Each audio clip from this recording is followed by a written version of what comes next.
Hai Sobat Pancasila, kamu kepo ya dengan kelompok dua? Iya. Kamu mau lihat performa portofolio 2? Iya. Kamu kepo dengan hasil diskusi kelompok portofolio 2? Iya. Yuk, simak videonya sampai habis. Siap.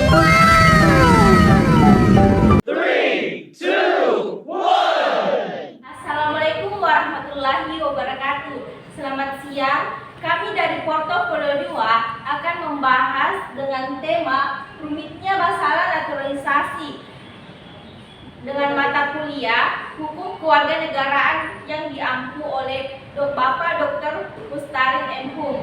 Sebelum mengetahui lebih jauh apa sih itu masalah naturalisasi, pertama-tama kita harus mengetahui definisi naturalisasi yang akan dibawakan oleh rekan saya.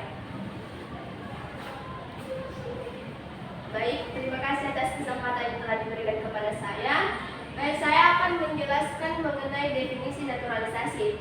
Naturalisasi adalah suatu proses hukum yang dilakukan oleh seseorang untuk memperoleh atau memiliki kewarganegaraan suatu negara atau alih status dari warga negara asing menjadi warga negara Indonesia. Berdasarkan Undang-Undang Nomor 12 Tahun 2006 tentang Kewarganegaraan Pasal 1 Angka 3 menyebutkan bahwa kewarganegaraan adalah tata cara bagi orang asing untuk memperoleh kewarganegaraan Republik Indonesia melalui permohonan. Itulah tadi definisi dari naturalisasi. Saya kembalikan kepada moderator. Selanjutnya kami akan membahas tentang syarat-syarat proses naturalisasi yang terbagi menjadi dua, yaitu syarat naturalisasi biasa dan syarat naturalisasi istimewa yang akan dibahas oleh rekan saya.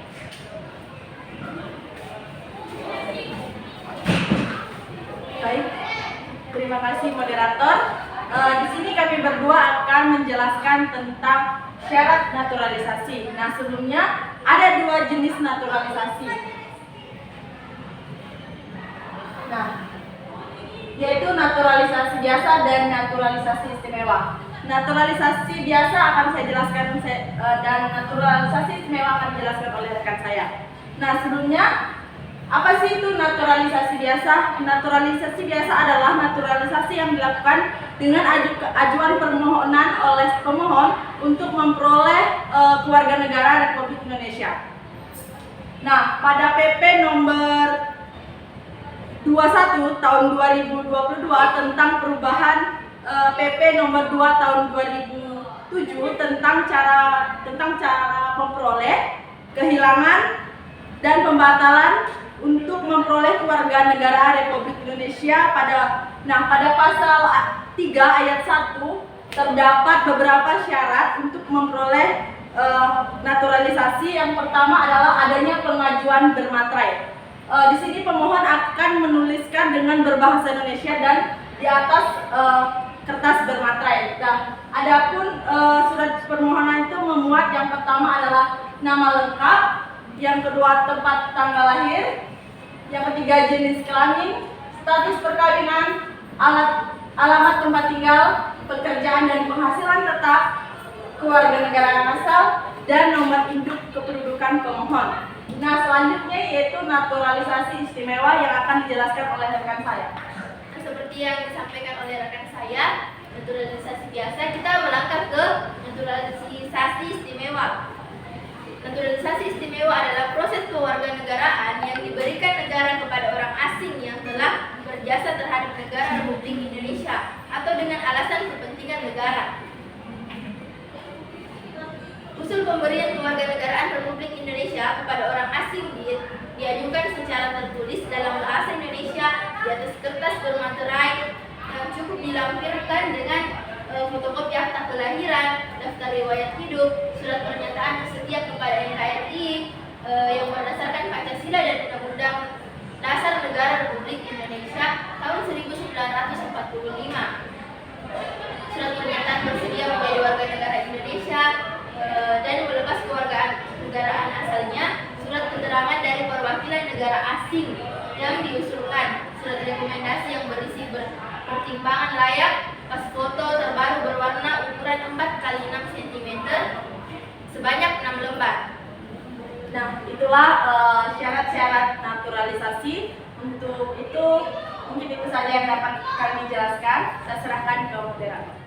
Adapun pemain sepak bola yang pernah melakukan naturalisasi di Indonesia yang akan dibahas oleh rekan saya.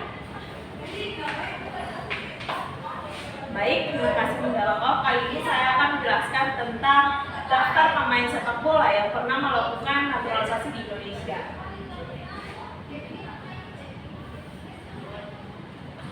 Adapun beberapa daftar pemain sepak bola yang pernah melakukan naturalisasi di Indonesia, yaitu Christian Gonzalez, Indian Kurniawan, Irfan Bahdim, Jordi Amat, Sandy Walsh, Mars Anthony Klopp, Otavio Dutra, Luigi Spasojevic, Ezra William, Albert Gonçalves, Greg Noukolo, Stefan Lillipali, Esteban Vilcarat, Victor Igbonevo, Herman Zumafo Evandi, Sergio Van Dijk, dan lain-lain. Sebenarnya teman-teman ada 38 daftar pemain yang pernah melakukan di Indonesia, yaitu naturalisasi.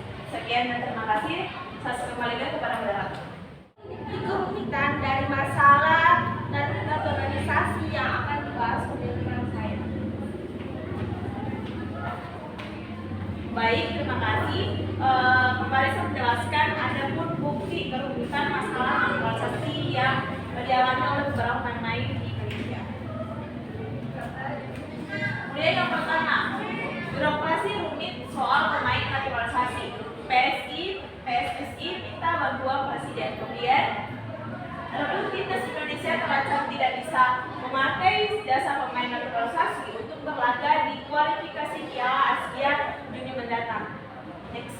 Kemudian menurut pria asal Aceh itu sebetulnya ada solusi untuk mengatasi persoalan tersebut, yakni Kemenkumham yang menahan dokumen ketiga pemain karena kekurangan itu memberikan kemudahan. Kemudian pemain naturalisasi Seydi Pardinama membagikan kisah uniknya proses naturalisasi untuk bergabung ke timnas Indonesia. Kesabaran pemain berusia 24 tahun ini diuji selama proses tersebut. Next. Kemudian proses naturalisasi oleh Ivan Jenner dan Justin Hapner lebih rumit. Ketua Umum PSSI Iwan Bule mengatakan itu hal yang tidak mudah. Kemudian adapun naturalisasi pemain rumit, PSSI minta bantuan Presiden. Jadi beberapa kerumitan yang telah dialami oleh beberapa pemain itu melakukan naturalisasi seperti bukti-bukti yang sudah saya jelaskan sebelumnya. Terima kasih. Adapun usulan kebijakan naturalisasi yang akan dibahas oleh rekan saya. Oke teman-teman, selanjutnya kami akan memaparkan mengenai polaisis atau kebijakan yang kami tawarkan untuk menangani masalah rumitnya naturalisasi. Tapi sebelum saya mention ke teman-teman apa saja sih kebijakan yang kami usulkan untuk menangani masalah ini, saya ingin menyampaikan kepada teman-teman sebenarnya apa sih yang menjadi penyebab rumitnya naturalisasi itu. Nah, berdasarkan dua berita yang kami kaji dan baca secara lebih mendalam, kami mendapat setidaknya ada dua penyebab rumitnya naturalisasi itu. Nah, penyebab yang pertama adalah karena salah satu dokumen, yaitu dokumen pertukaran warga negara itu tidak bisa diterbitkan dari negara asal. Alhasil orang yang mau dinaturalisasi, dalam hal ini kami khususnya ke pemain sepak bola, tidak bisa dinaturalisasi, padahal pemain sepak bola itu sudah mau dipakai tenaganya di Indonesia. Itu penyebab yang pertama, karena dokumen pertukaran warga negara belum bisa dikeluarkan dari negara asalnya, dalam hal ini kedutaan masing-masing. Kemudian yang masalah kedua adalah mereka sudah proses naturalisasi mereka sudah berjalan lancar, udah berkeluarga negara Indonesia, namun pemain ini yang dinaturalisasi belum dapat bertanding di tim nasional sepak bola Indonesia karena masih terkendala federasi atau asosiasi sepak bola. Mereka masih terikat dengan federasi sepak bola dari negara asalnya. Nah, setelah mengetahui penyebab itu, akhirnya kelompok portofolio 2 berdiskusi secara kolektif, berpikir secara mendalam. Akhirnya kami mendapatkan dua kebijakan. Teman-teman bisa lihat. Nah, sorry teman-teman. Nah, kami dapatkan dari hasil hasil berpikir secara kolektif kami. Kebijakan yang pertama itu kami beri nama MCN. MCN itu merupakan kepanjangan dari Mutual Concept of Naturalization atau naturalisasi yang menguntungkan kedua belah pihak. Nah, ide pokok atau gagasan dari MCN ini adalah collaboration atau kerjasama antara negara Indonesia dengan negara asal pemain yang ingin dinaturalisasi. Secara teknis teman-teman, negara Indonesia secara teknis MCN ini diterapkan dengan melakukan lobby antara Indonesia dengan negara asing yang dalam hal ini ada pemain yang ingin dinaturalisasi. Lobby ini kemudian nanti akan memberikan keuntungan kepada Indonesia berupa kemudahan-kemudahan dalam penerbitan dokumen yang diperlukan dalam proses naturalisasi. Dokumen itu diantaranya berupa dokumen pertukaran warga negara yang diterbitkan oleh negara asal melalui kedutaan masing-masing. Nah, karena konsepnya yang mutual atau saling menguntungkan, maka di saat Indonesia diberi kemudahan dalam penerbitan dokumen pertukaran warga negara, maka Indonesia juga seharusnya memberikan keuntungan atau kemudahan kepada negara asing. Nah, keuntungan ini dapat berupa semisalnya kemudahan pemberian izin saat ada orang asing yang ingin melakukan riset di Indonesia.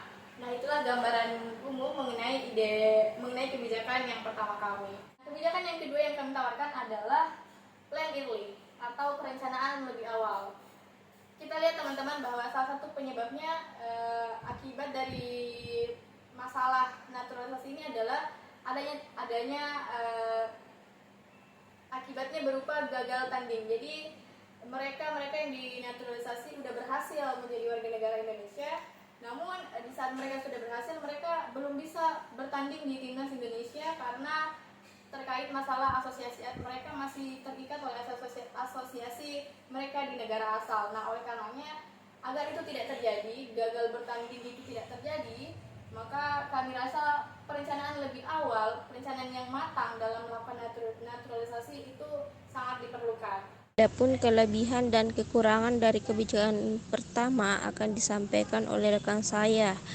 Dipersilahkan. Baik, kita menolak pada poin yang pertama mengenai kelebihan dan kekurangan dari kebijakan atau konsep of naturalization. Jadi kelebihannya itu yang pertama adalah orang asing akan mendapat kemudahan dalam pengumpulan dokumen-dokumen yang diperlukan untuk melakukan naturalisasi. Kemudian yang kedua, terdapat naturalisasi dapat berjalan dengan lancar dan tepat waktu. Dan yang ketiga itu adalah menghindari terjadinya gagal bertanding. Kemudian kekurangannya itu yang pertama, harus melakukan lobby atau negosiasi negara asal terlalu banyak meminta keuntungan dari Indonesia.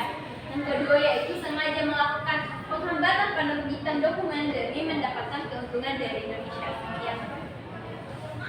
Adapun kelebihan dan kekurangan dari kebijakan kedua akan disampaikan oleh rekan saya. Dipersilahkan. Baik, adapun kelebihan dan kekurangan dari usulan kebijakan yang kedua yaitu preliminary plan atau perencanaan awal. Adapun kelebihannya yaitu satu, mematangkan persiapan proses naturalisasi sehingga naturalisasi dapat berjalan tepat waktu. Pemain yang dibutuhkan dapat bermain di timnas tepat waktu. Yang kedua yaitu mencegah terjadinya gagal bertanding. Dan yang ketiga yaitu memberi banyak waktu untuk mengumpulkan dokumen-dokumen yang hendak dilampirkan sebagai persyaratan naturalisasi. Dan yang terakhir yaitu lebih cepat memiliki waktu untuk beradaptasi dengan wilayah, kondisi dan pemain Indonesia. Adapun kekurangannya yaitu beberapa pertandingan dari asosiasi sebelumnya karena harus ke Indonesia. Baik, saya kembalikan kepada moderator.